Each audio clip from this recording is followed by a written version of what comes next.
So I recently found out that people actually use savings and loans, and that was very interesting to me because I don't know, for some apparent reason I really thought they there like weren't a lot of people using that particular services, and I was so wrong on that. There's a company called Bayport, and one of their main businesses is the savings and loans business.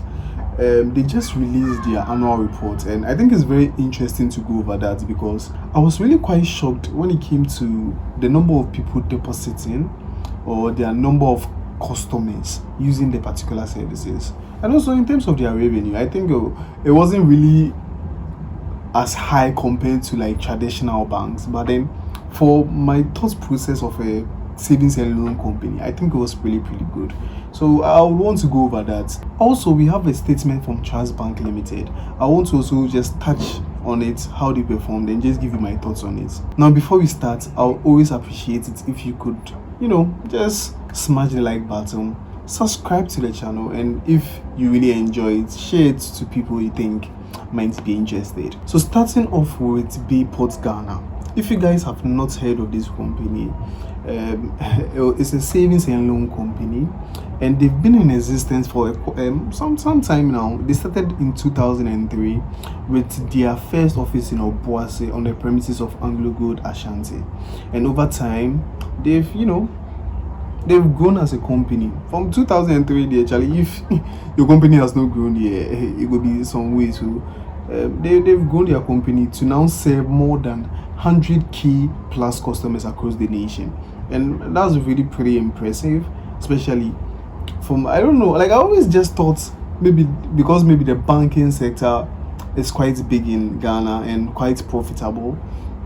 I didn't really think those like savings and loans company were as profitable as maybe they're not as profitable as traditional banks. Like, let's get that clear before I even start the video. But then I don't know, I didn't even think they were profitable, honestly, because my thought process is, why would I save money at a savings and loan company, especially since, first of all, they don't even keep the money themselves. They are going to most of them have like custodian banks where they keep the money. So they partner with maybe a GCB bank, a Eco Bank, where if I deposit the money to them, they also deposit it back to GCB or whatever to keep the money, right? So like that was my thought process. Why would I go there where I'm probably going to get a lesser rate compared to like on interest compared to like the traditional bank? But it's very interesting. I think I was having a conversation with a friend where this is all speculation and our assumptions, right? So he said when you go to the rural areas, I think because we are always in Accra, we think the whole Ghana is like Accra, which is very false. When you go to the rural areas, some of the banks can't even compete with these companies, because these companies have been able to find a niche where they cater for these kind of people, the rural people, maybe the market women around that side, where there's more, like, I don't know how to say it, like connection or familiarity. Like, it's more of like a community built around this type of companies. So they are very, very profitable. Now you can see that they have 474 million worth of bonds on the stock market. So if you are wondering, Cedi investor, how am I going to invest in this particular company, because they are not listed on the Ghana Stock Exchange? This is how to do it. They have a lot of corporate bonds that they issue to the public. It's just like government bonds. You are lending them money and they will pay you back with coupon and interest on it. So I think that's very good. I think the last one they did was March 2023. They raised around 50 million on the domestic debt market. Transactions that was around 1.37 times oversubscribed. So hopefully in their next offering, if you are interested in this type of company, you'll be able to invest in them. They have about 230 million staffs, over 1,000 sales agents, have a balance sheet of 900 million. Like, I did not think the savings in loan like, I don't know what I was thinking. Now when we look at their financial statements for the first 6 months, let's start off with the balance sheet. You can see their asset. They have cash. Their cash went up from 30 million to 73 million. Like, that's just shocking. Almost more than double, right? Interesting. That was actually pretty good. Loans and advances to customers, and that's what I was really interested in seeing. I think one issue I always have with traditional banks is most of them don't like to give out loans. They mostly focus on investment in securities. And seeing such a company whose balance sheet is not as strong as traditional bank giving out about 1 billion in loans is quite interesting, quite very good to see.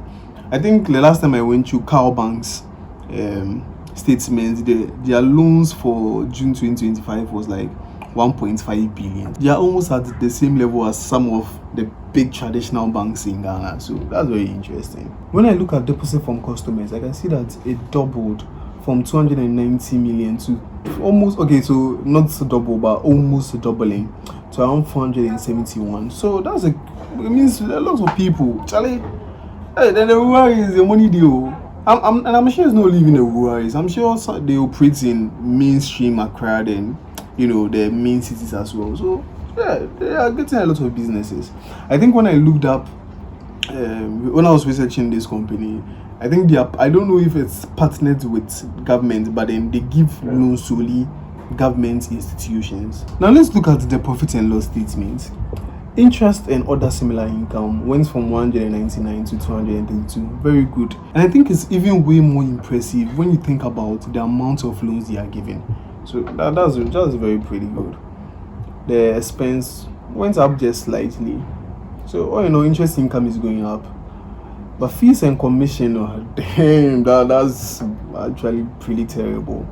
Their fees and commission expense is going up, but there's no fees and commission income. Mostly when it comes to fees and commission expenses, it has to do with like charges with anything involving maintenance of the company, maintenance of like maybe ATM cards, the systems and whatever that has to do with operating the bank account. And I don't even know how this platform works, so I don't necessarily have to probably research more about this. But with the fees and commission, these are the fees that you charge customers, like maintenance fee, the small transaction charges and whatever that customers from the traditional banks. So I don't know why the expense is that high.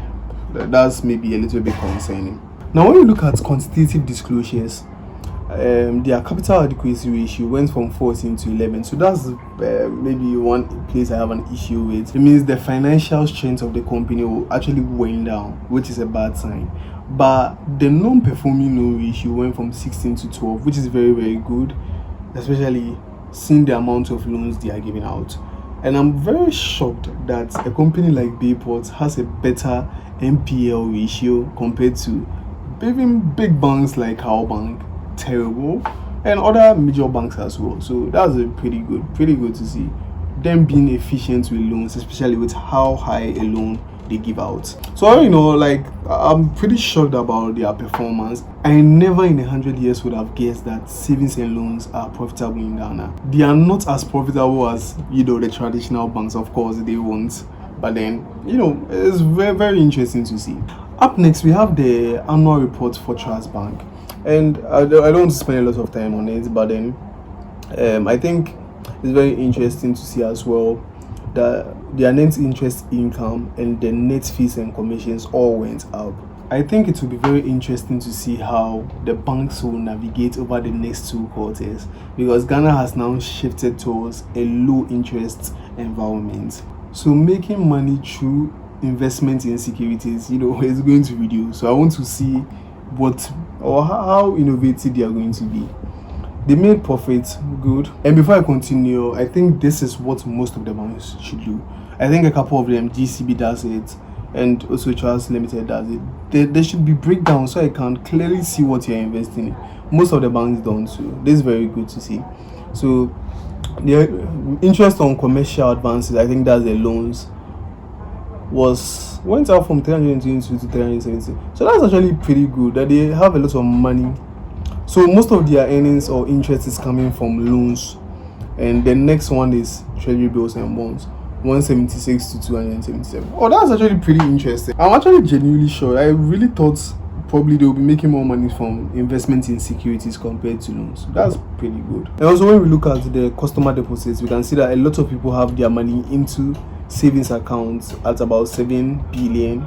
Then the next amount is current accounts with about 4 to 5 billion, and a few amounts in fixed deposits. That's where people are putting their money. So that's the end of this particular video. Thank you so much for watching. Leave your thoughts down below on what you think about Bayport first of all, and also comment down below your thoughts on Trust Bank's financial reports. If you have any questions for me, or anything to say, just comment it down below.